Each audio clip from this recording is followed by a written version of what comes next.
I have a question for you, and it sounds simple, but I want you to really sit with it for a second. How do you know you're happy? Wow. Okay, that's a pretty heavy question to kick things off with. No, but I'm serious. Think about it. Is it like a feeling, a thought? Because if I hooked you up to a monitor right now, could I prove you're happy? I see where you're going. You'd see a higher heart rate, maybe, but that could just as easily be stress or, too much coffee. Exactly. Usually, it is messy. But today, we are diving into a world where it's not messy at all. We're looking at the novel Cheon Parang, or A Thousand Blues. And the reason we're digging into this book is because it offers this incredibly unique perspective on happiness, and it comes from a humanoid robot named Kali. Right. And Kali doesn't have a soul or hormones or anything like that. He just has sensors. And his data-driven take on being alive might be more heartbreaking than our own. It's a really fascinating way to look at it. It is. So here's the mission for this deep dive. We're going to meet an unlikely trio, a damaged racehorse, a robot with a glitch, and a girl at wheelchair. And we'll unpack the robot's very unique definition of happiness as basically measurable signals. And finally, we'll see how that definition ends up saving a fractured family and Yeah. challenges our whole obsession with speed. So let's set the scene. The world building is really what makes this whole concept work. It really is. It's the near future, but it's not your typical robots with lasers kind of story, is it? Not at all. It's much more subtle, which I think makes it even creepier. The backdrop is horse racing. Which has changed a lot. Drastically. Human jockeys are gone. Obsolete. They were too heavy, they made mistakes, and crucially, they had rights. Right. If a human jockey falls, it's a whole tragedy, a lawsuit. Exactly. So they replaced them with humanoid robots. They're lighter, faster, and if one gets smashed against a railing, it's just property damage. So the ethical brakes are off. Completely. The races are more violent, purely about profit. Speed is everything. If you aren't breaking a record, you're basically just wasting space. A world obsessed with velocity. Yeah. And into this grinder, we get our three main characters who are all, for one reason or another, broken. They can't keep up. They're the inefficient ones. First, there's the horse today. Which is such a great name. It is. He's a racehorse, but he has degenerative arthritis. His knees are shot, so in this world, he's not a pet, he's just trash. Scheduled for euthanasia to save on feed costs. That's grim. Okay. So then you have Yunhai. Yunhai is a girl who uses a wheelchair, and in a world built for speed, she's constantly marginalized, moving at a totally different pace. And finally, the catalyst for the whole story, Kali, the robot jockey. Yes, Kali. He's a C-27 model designed purely to ride horses, but there was a mistake in his manufacturing, a glitch. This is the key part. It is. Instead of getting the standard jockey chip, which is just code for go fast, a worker accidentally installed a learning chip. A learning chip, Yeah. like an AI. More like cognitive development. It lets him ask questions. It lets him form a self. So while all the other robots are just running physics calculations, Kali is looking around and thinking, wait, why are we running? So he's a philosopher trapped in a high-speed racing machine. Perfectly put. And that is where the entire story just pivots. Okay, let's get into the core of it. How this robot's brain actually works. Because this is the part that really, really stopped me. Usually, robots in stories want to feel human. Right, they want to cry or fall in love. Kali couldn't care less about the poetry of it. He just wants the data. It's all empirical. Purely. He defines happiness as a signal. He doesn't have a heart, but he has sensors, microphones, and he just observes the horse. Today. And this brings us to the carrot test, right? I love this. Carrot test. It's so simple, but so profound. Kali watches Today eat carrots, which are his absolute favorite treat. And Kali just records the biometrics. The heart rate goes up to a specific number. The breathing gets a little rough. Correct. So in Kali's database, the formula becomes carrots equals a specific heart rate plus a specific breathing pattern. That is happiness. He strips the joy down to its physiological signal. Exactly.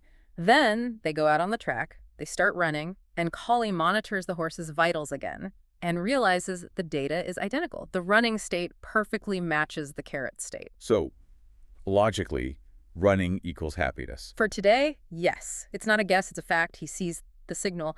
But then Kali makes this incredible leap. What's that? He decides that if the horse is happy, then he is happy too. Oh, okay, that's empathy. But he got there through math. He calls it synchronization, and he uses this word I love, breathing. Now, obviously, he's a robot. He doesn't have lungs. He's got a battery. He doesn't need air. But he redefines breathing as the physics of riding, moving his body in perfect rhythm with the horse's stride. Up, down, contract, expand. To him, that synchronization is breathing. It's when he feels alive. I love that. He's not talking about vibes or connection. He's like, no, we are literally oscillating at the same frequency. It validates the emotion by quantifying it. But, and there's always a but, this clarity creates a huge problem.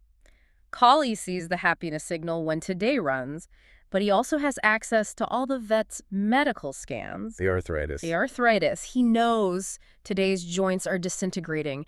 Every gallop grinds them down a little more. So the thing that brings the horse the most joy is also the thing that's actively killing him. And Collie's the only one who understands this paradox. The humans just want to win. The other robots just follow code. Collie's the only one looking at the data thinking, if I let him be happy, he dies. If I stop him, he's miserable. That is a very sophisticated ethical dilemma for a machine. It turns him from just a tool into a guardian. A moral agent. And then this all leads to the first fall. This is a key scene. They're in a race, thundering down the track, and Collie's running the numbers in real time.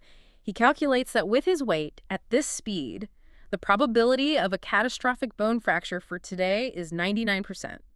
Which, for a racehorse, is a death sentence. Instantly. So he has a split second to decide: win the race, which is his core programming, or save the horse, which has become his self. He chooses the horse. He throws himself off, mid-gallop. Wow. He calculates that removing his own mass from the equation will save the horse's joints. So he crashes, smashes his lower body to pieces, becomes scrap metal in an instant. To protect the horse. He destroys himself to preserve the source of the happiness signal. He prioritizes the signal over his own hardware, and that's how he ends up on a scrap heap. Which is where he's found by the human family. Let's pivot to them, because Collie's story literally crashes into their living room. Yeah. He's found by Yeonjae, a high schooler who loves tinkering with robots. She drags this broken machine home. And this is where the story shifts from, high-speed action to this very quiet domestic suffocation. That's the perfect word. The mother, Bo Young, is a widow. Her husband, a firefighter, died years ago, and she is just frozen by that grief. And for them, care. It's become a chore. Exactly. It's not that they don't love each other. They're just exhausted. Bo Young has this horrifyingly poetic metaphor for her daughters. Oh, yeah. Tell us about that. She calls Yoonhae, the daughter in the wheelchair, her painful finger. It just hurts all the time. And she calls Yeon-Yang, the fine one, her nerve-severed finger. Nerve-severed, meaning she doesn't feel her at all. She's numb to her. She just assumes she's okay and doesn't give her any attention. The family is just stuck. They're functioning, but they aren't living. There's no signal, just a flat line. Until this broken philosophical robot shows up at their dinner table. And Kali, he's immobile, but his processor is just whirring. He's observing them. He hears Bo Young say something almost to herself. She says, happiness is the only thing that can beat the past. Happiness beats the past. What does she even mean by that? Well, to her, the past is this giant weight, the grief. She thinks she needs some huge, overwhelming joy to snap her out of it, but she has no idea how to get it. But Cully doesn't do metaphors. He does equations. Exactly. He hears beat the past and thinks, okay, required input, happiness signal. And he knows what the happiness signal is. It's running. For the horse, it's running. So he deduces that to fix this whole broken system, the family, the horse himself, the horse has to run. But he can't. We're back to the same problem. Running will destroy him. And this is the genius of the book. This is where Collie comes up with the solution. He proposes slow racing. Slow racing. That sounds like an oxymoron, especially in that world. Collie explains it with physics. He tells the mother, look, you are stuck in inertia. If you try to sprint out of sadness, you'll just burn out. The energy required is too high. Well, that's good. It's like trying to push a stalled car. You don't just run and slam into it. You have to lean into it slowly. Precisely. So he applies that to today. They can't win a race, but they can enter a race. They can run at a slow canter, a pace that generates the happiness signal without causing destruction. So they decide to run slowly in a world that only values speed. It's an act of rebellion. It is. And the training, just the act of preparing for this slow race, is what starts to heal the family. The slowness breaks their paralysis. They start moving again. And they start treating the horse's happiness as the goal, not prize money. But, of course, it doesn't quite go to plan. The final race. The final race. The plan is simple. Run a nice, easy lap. Come in last. But today, he's a racehorse. The instinct takes over. It does. The gate opens, the crowd roars, and he just takes off. He wants the full signal. He accelerates, pushing past the pain because the thrill is so intoxicating. And Collie is on his back, watching the dashboard just light up. All red. He predicts mechanical death, shattered legs within seconds if they keep this pace. So we get to make the choice again.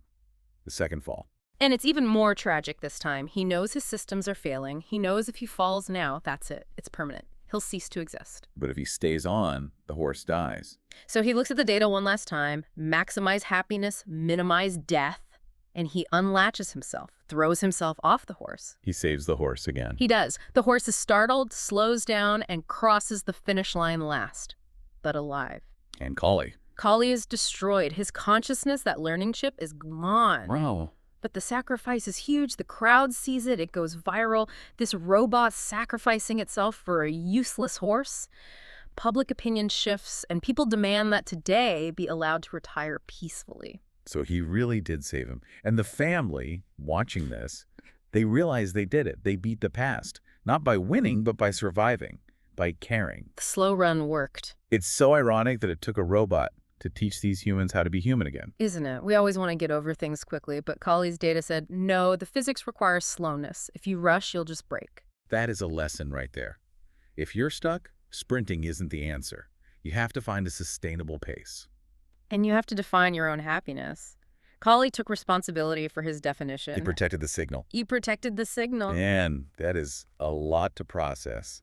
The source material sums it all up with this one beautiful line. It says, "Only today can outrun the past for 3 lives." For the horse, the robot, and the family, it's perfect. Okay, so if listeners love this mix of, cold logic and deep emotion, what should they read next? Oh, that's easy. Has to be Clara and the Sun by Kazuo Ishiguro. Oh, a classic. Perfect choice. It's the perfect companion piece. Clara is an artificial friend, a robot who observes human behavior with that same kind of naive, data-driven faith. It hits all the same themes of sacrifice and what it means to have a soul. Great recommendation. Clara and the Sun. Add it to your list. But before we go, let's circle back to where we started, to your question. The carrot test. Right. Collie didn't ask the horse how it felt. He watched what it did. He measured the breath, the heart rate. He found the tangible proof of life. So here's our challenge to you listening right now. Stop asking, am I happy? It's too big. It's too abstract. Instead, look for your signal. What is a specific physical thing that happens to your body when you are actually feeling alive? Is it that deep breath you take when you step outside? Is it the way your shoulders drop when you finally close your laptop for the week? Is it that little spike in your pulse when you're about to start something you truly care about? Stop guessing. Look at the data. Find your signal. And once you find it, Protect it, even if you have to run slow to keep it. Thanks for taking this deep dive with us. see you next time.